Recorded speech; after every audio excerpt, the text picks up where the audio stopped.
Takže dobrý deň. Pokračovali by sme v dnešnej prezentácii, v dnešnom školení. Za odbor metodiky a koordinácie programov cezhraničnej spolupráce by som si dovolil vám odprezentovať časť vytvárania žiadosti o NFP v dočasnom systéme ITMS 2014+.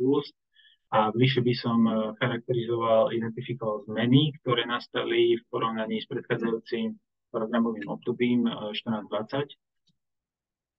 Takže rovno by sme k tomu prešli.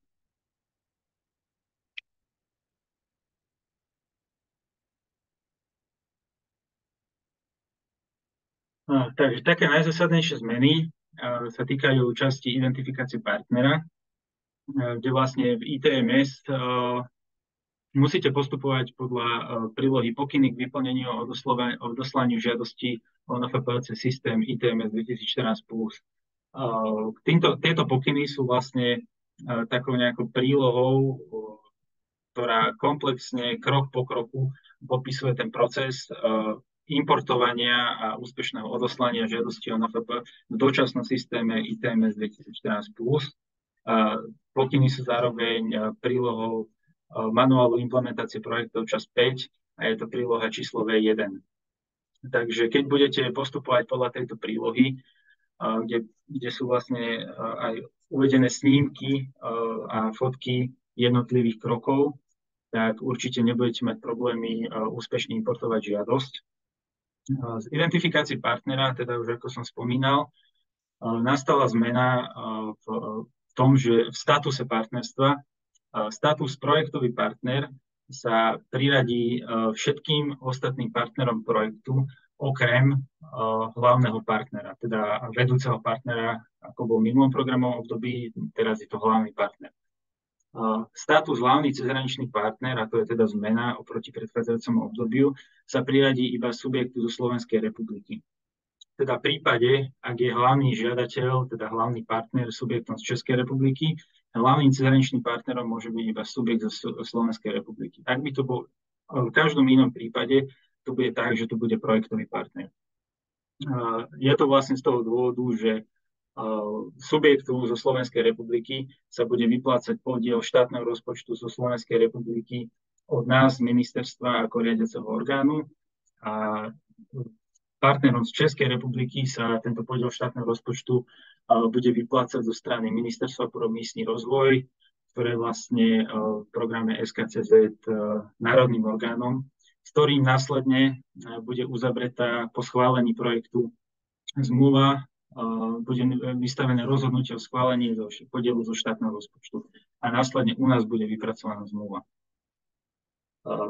Ďalšia zmena vlastne sa týka popisu projektu. Tento postup je uvedený aj v pokynoch vyplnenia a odoslania formulára žiadosti.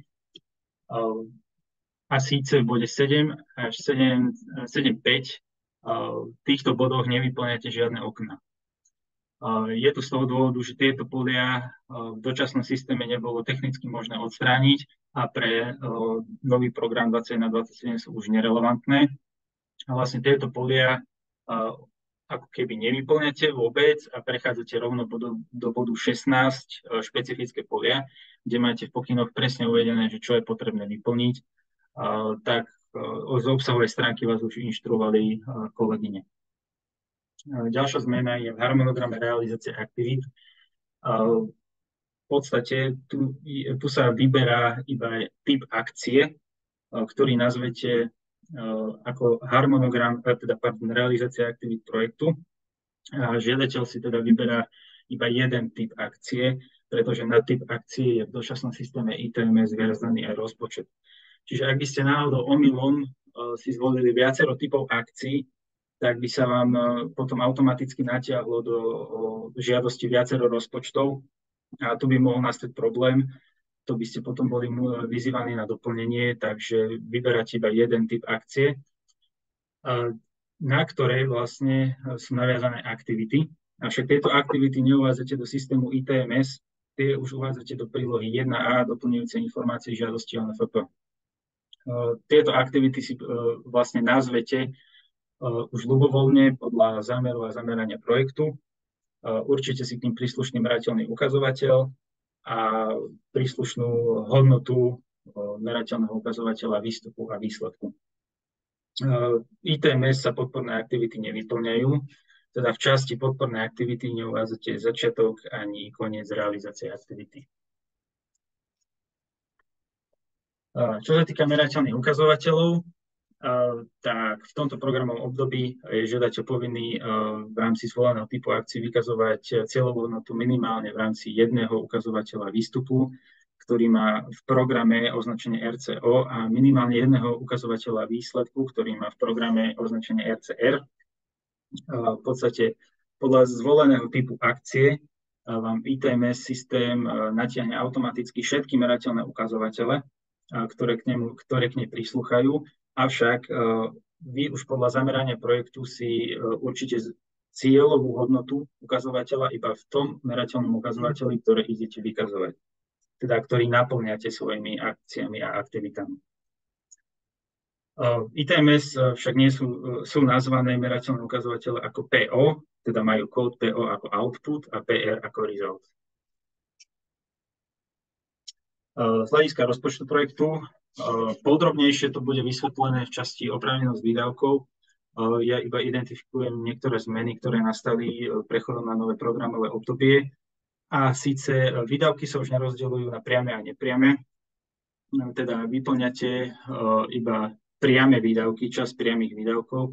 Nepriame výdavky sú už automaticky vypočítané podľa nastavenia programu. Projektový partner z Českej republiky uvedie iba zodpovedajúce percento spolufinancovania za zdroje EÚ, teda 80%.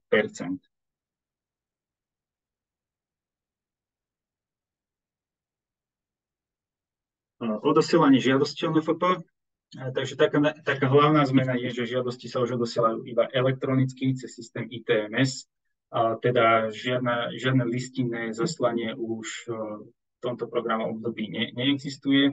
Iba v prípade, ak by ste mali projekt, ktorý je zameraný na nejakú investičnú činnosť, z dôvodu prekročenia kapacity ITMS by vám vlastne systém neumožňoval importovať tieto prílohy, alebo ak by ste nedokázali tieto prílohy dostať do elektronickej podoby, tak umožňujeme v opodstatnených a odôvodnených dôvodoch, prípadoch vlastne podať žiadosť v listine, avšak prioritne už iba elektronicky. Žiadateľ zo Slovenskej republiky postupuje v ITMS-ku cez možnosť, tak ako je uvedené v pokynoch, podať elektronicky.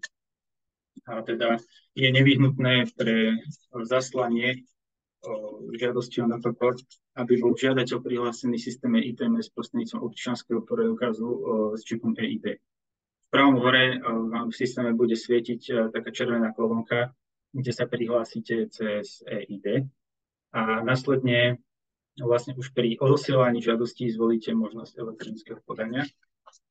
Pre žiadateľa z Českej republiky je tento proces trošku odlišný a je to z toho dôvodu, že v podstate fungujeme na prechodnom systéme ITMS a sú tu niektoré odlišnosti z hľadiska slovenskej a českej legislatívy a našej DKS-ky. Takže žiadateľ z Českej republiky postupuje cez možnosť podať listine, avšak podávajú napriek tomu elektronicky.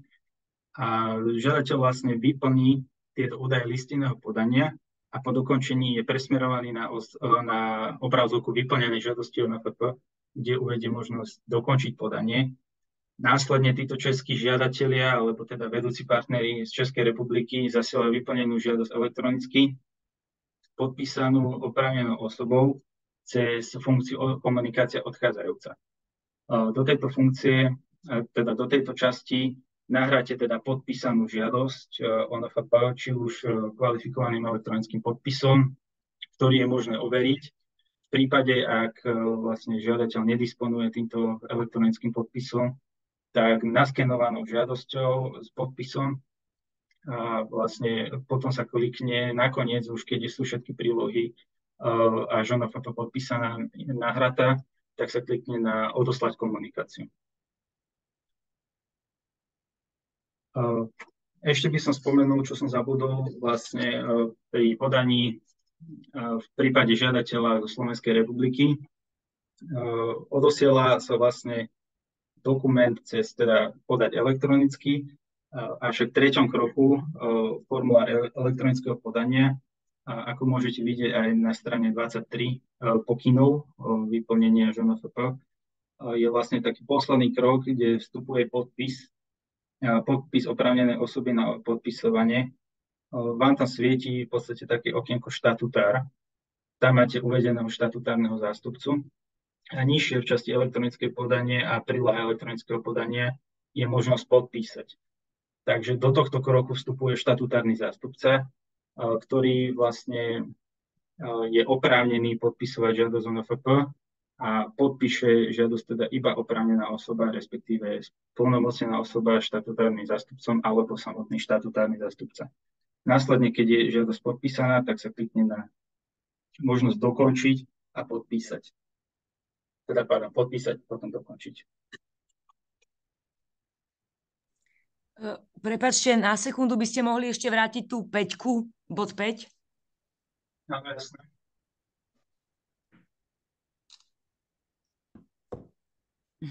Dobre, 80%. Ďakujem.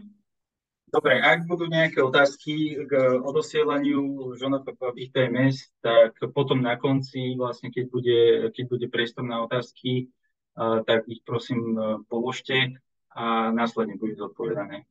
Teraz by sme prešli k časti oprávnenosť výdavkov, ktorú prezentuje kolega. Ďakujem pekne.